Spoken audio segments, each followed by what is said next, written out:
Hi everyone, I am Sudhina. I am from Dr. SNS College of Education, Coimbatore. Today my topic is about Newton's laws of motion. So there are three laws of motion: Newton's first law, Newton's second law, and Newton's third law. So Newton's first law is known as law of inertia. Newton's first law states that an object remains in its state of rest or motion unless it is compelled by an external force. So when we take an example for Newton's first law, we can see a ball rolling on the ground or an object placed on a plane surface. For example, a pumpkin.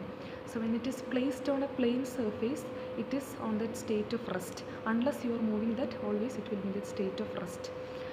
And this is an example of Newton's first law of motion. Then coming to the Newton's second law of motion, when we are giving force to an object, the position of the object changes. So here force acting on a body is directly proportional to the rate of change of linear momentum, and also change in momentum takes place towards the direction of force. So always here force must be according to the mass. That is, when acceleration happens, when a force acts on a mass, that is object.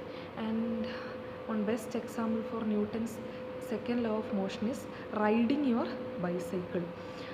That is, your bicycle is the mass, your legs pushing on the pedals of your bicycle is the force here. So next is Newton's third law of motion. So Newton's third law of motion states that every action has an equal and opposite reaction. So an example for this is flying. That is, birds push down on the air with their wings. The air pushes their wings up and gives them lift. And another examples are swimming, then throwing an example are also good examples for Newton's third law of motion. So these are the three laws of motion. Thank you.